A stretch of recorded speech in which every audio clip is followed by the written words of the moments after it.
19号起，日本计划与法国、德国、西班牙等北约国家的空军举行联合军演。近年来，日本积极主动拉北约进入亚洲，其新版防卫白皮书对此直言不讳。那么与此同时，白皮书还提出发展尖端武器的计划，曝光日本国产高超音速武器首次试射。那么日本一系列动作究竟有何指向性呢？来看报道。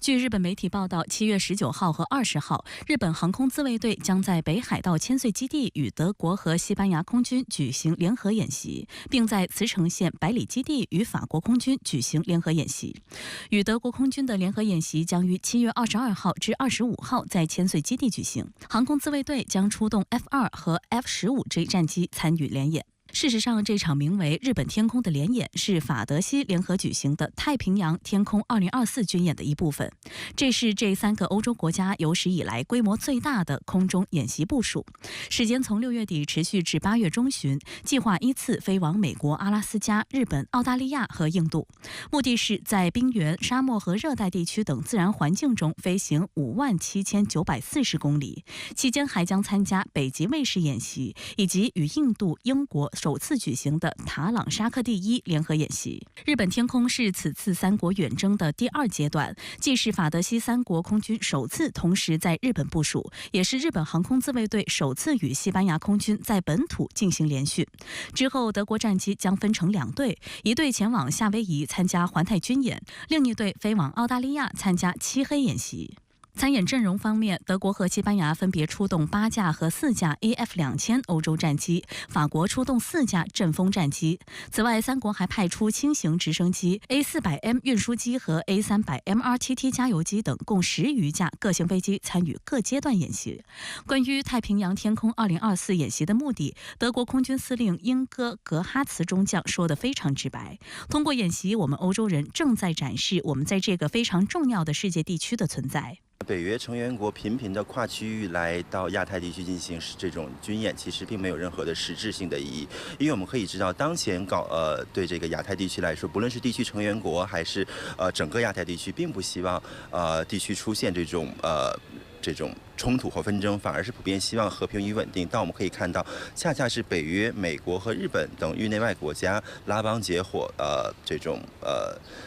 这个耀武扬威吧，不断的将地区的和平稳定形势进行了打乱。12号，日本公布2024年版防卫白皮书，将中国妄称为日本最大的战略挑战，还宣称要通过与盟国和志同道合的国家进行合作与协调来应对中国。这种明确站队对抗的表态和政策，即便在美国的盟友里也属罕见。分析认为，在北约峰会剑指中俄、美国将北约工具化的背景之下，日本引北约入亚成为岸田政府安全战略上的主要发力方向之一。日本选择在这个时机举行军演，也是在呼应美国对俄罗斯极限施压的战略。实际上，日本与德国、西班牙的演习地点就选在靠近俄罗斯方向的北海道千岁空军基地附近空域。俄方对此表示强烈抗议，称将采取反制措施。辽宁大学日本研究中心客座研究员陈阳对深圳卫视表示，北约国家军队虽然与日本进行不少互动，但他们实际上貌合神离。陈阳注意到，这些军事勾连实际上是在俄乌冲突后才逐渐强化。北约需要日本的支持来表达反俄姿态，日本则一直希望借北约的全球化北约战略来狐假虎威，但双方的合作基础不牢靠。去年法国就否决了北约在日本东京设立办事处。当前呢，其实美国总统大选正在进行，其实包括日本、欧洲、美国都有舆论在担忧，一旦特朗普成功上台之后的话，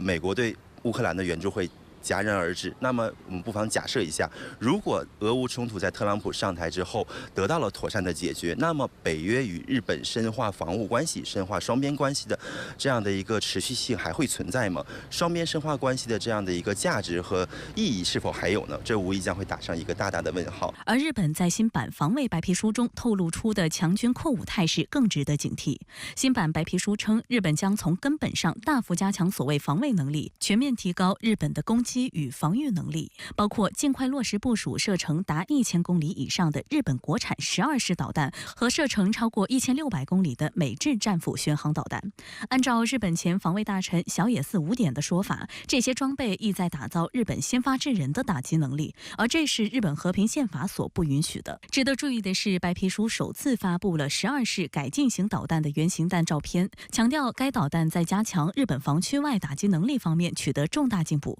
从照片看，导弹采用了隐身设计，弹头采用了类橄榄型头部，弹体下方设置了倒梯形的进气口，弹体上方配置了一对可折叠带后掠的大展弦比弹翼，可使导弹获得较大的射程。12式改进型导弹主要定位于对地攻击，但仍具备较强的反舰能力，必要情况下可以兼职执行反舰任务。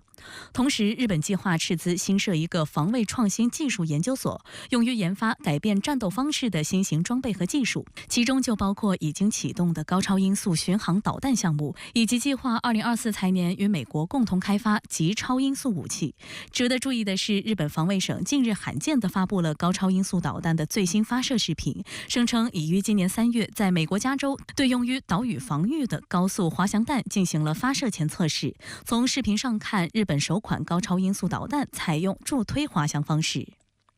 分析指，日本防卫省用岛屿防卫命名高超音速导弹具有很强的欺骗性。这种导弹实际上是一种进攻型武器，并不是仅仅为了岛屿防御。日本自卫队拥有高超音速导弹后，首先将具备梦寐以求的远程对地打击能力及对敌基地攻击能力。近年来，日本一方面从美国引进战斧 AGM-158 等远程巡航导弹，另一方面积极自研12式改进型高超音速导弹等远程导弹，寻求打击邻国纵深目标的能力，对未来东亚军力格局将产生的影响值得高度关注。我们看到，踏入7月份以来，美日澳等国家在亚太地区举行了一系列联合军事演习，而且这一系列的军事演习都有欧洲国家的身影。那对此您怎么看呢？确实，进入7月份以来，美日澳等国家在亚太地区进行军演的频次是前所未有的。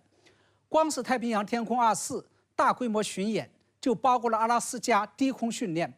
阿拉斯加北极卫士联合演习、日本天空联演等6场军事演习。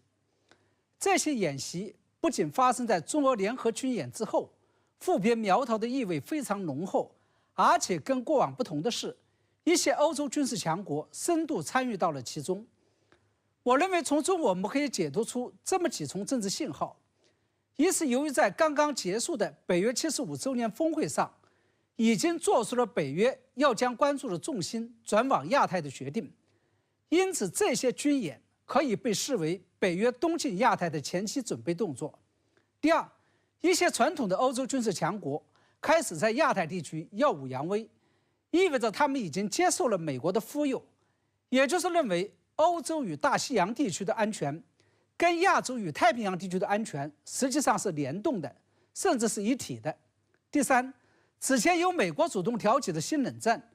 主要是在东北亚地区和亚太地区展开，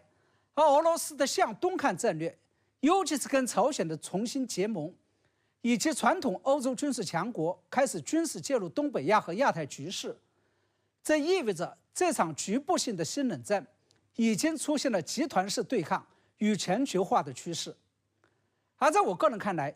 这3个趋势的出现不仅对美国有利，因为将北约引入亚太正是拜登政府梦寐以求的，而且对俄罗斯也相当有利。这不仅仅是因为北约将关注的焦点转往亚太，可以减轻俄罗斯在俄乌战场上面临的强大压力，而且美国怂恿北约进入亚太，主要并不是针对俄罗斯而来的，而是针对中国而来的。除此之外，亚太地区出现阵营式的对抗，还可以改变当前俄罗斯因为俄乌问题而在国际上陷入被动与孤立的局面。那对于日本也将与法国、德国和西班牙举行日本天空联合军事演习，并作为太平洋天空2024军演的重要组成部分一事，您又怎么看呢？我认为，在了解日本这一动作的战略目的之前，我们首先必须要了解另外2个背景。其一是，除了美国之外，在亚太地区最想将北约引进来的国家就是日本。此前，岸田政府甚至极力鼓动北约在日本设立联络处。但是这件事情最终因为法国等个别北约国家的反对而功亏一篑。